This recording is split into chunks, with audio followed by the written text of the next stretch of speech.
scout ay magalang sa sinuman, anupaman ang gulang nito o katayuan. Alam niya na ang mabuting pag-uugali ay daan sa magandang pagkakasunduan ng mga tao.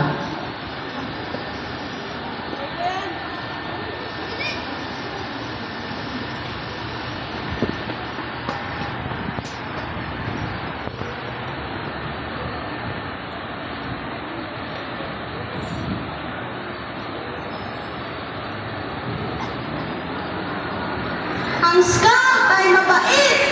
Ang scout ay nakakaunawa na may angking lakas ang pagiging mabait.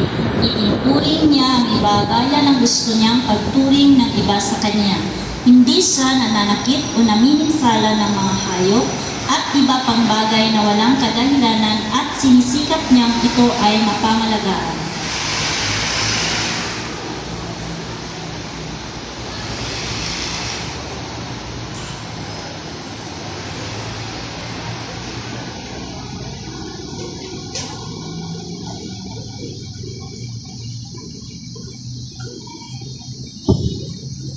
Ang scout ay masunurin!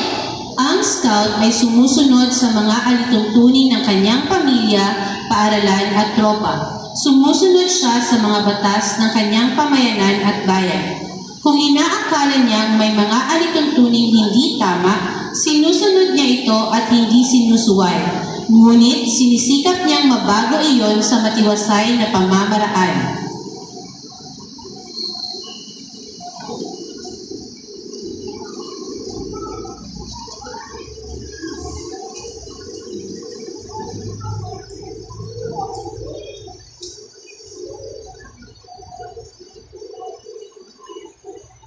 Ang scout ay masaya! Ang scout ay nagsisikap tumingin sa maaliwalas na bahagi ng buhay. Masaya siyang ginagampanan ang mga naiatang sa kanyang mga tungkulin. Sinisikap niyang makapagbigay lugod sa iba.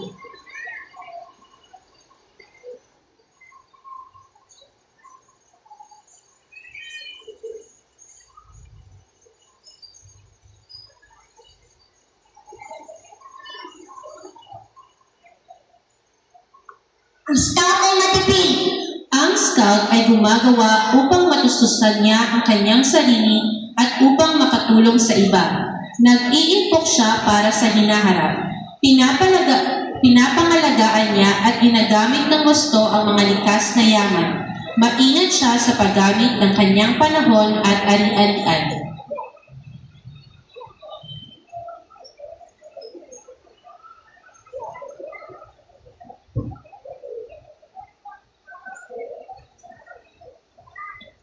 Ang scout ay matapang!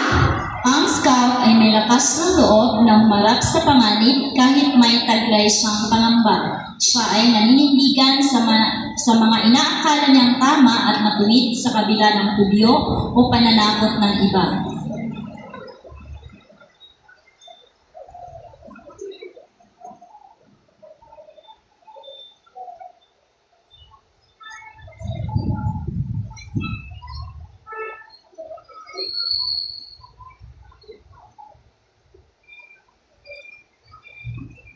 Ang scout ay malinis! Ang scout ay pinapanatiling malinis ang kanyang katawan at kaisipan. Siya ay sumasama sa mga taong may ganito ring panuntunan. Tumutulong siya sa pagpapanatiling malinis ng kanyang tahanan at pamayanan.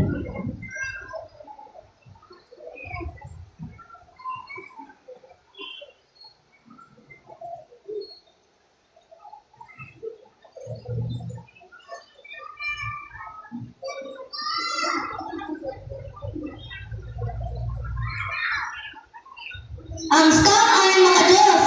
Ang scout ay makitagan sa Diyos. Tinutupad niya ang kanyang mga tungkulin ng kanyang pananampalataya. Iginagalang niya ang paniniwala ng iba sa kanilang pananampalataya.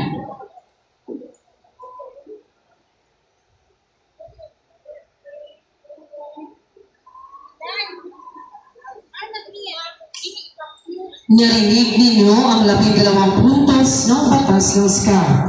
Ito ba ay tinatanggap ninyo bilang isang scout? At kayo ba ay nanunumpa na ito ay isa puso at isa katuparan? Ang Scout ay nabubuhay sa isa pang kodigo.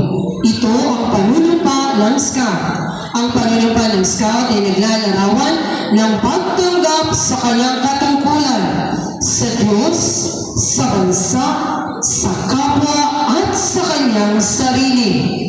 Gusto kong bigkasin ninyo sa harap ng nakararami sa unang pagkakataon ang panunumpang ito.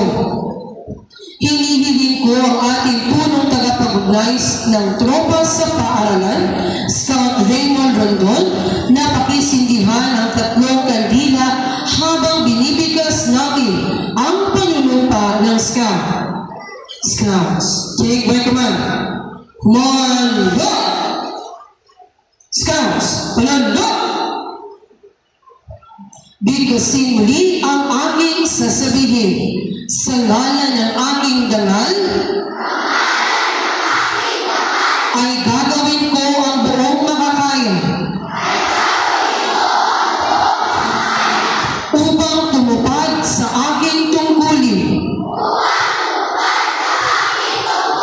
sa Diyos at sa aking bayan,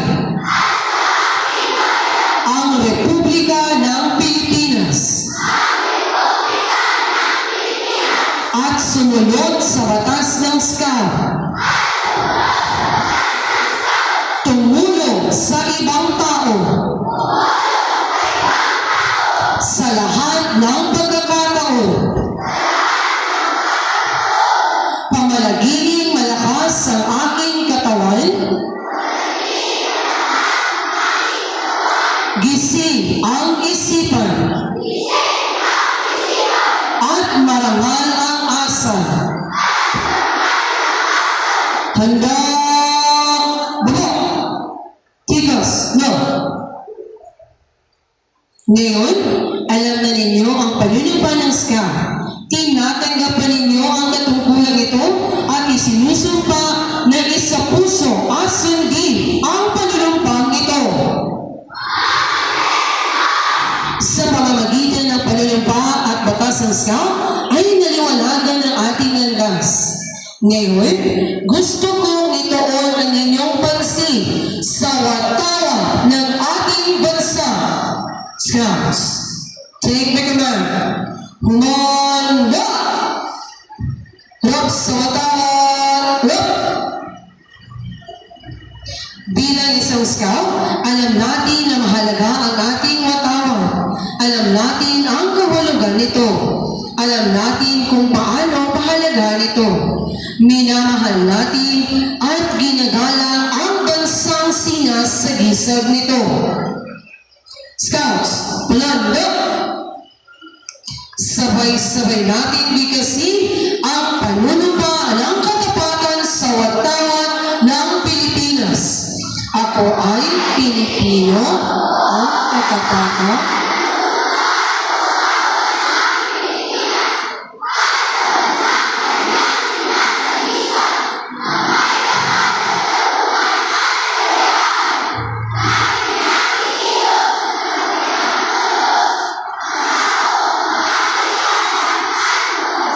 Handa, baba. Rap sa gitna. Rap. Tigas, no. Hinihiling ko ang mga magulang, mga guro, at mga unit leaders na isapit ang mga alampay sa liig ng mga Scouts. Parents,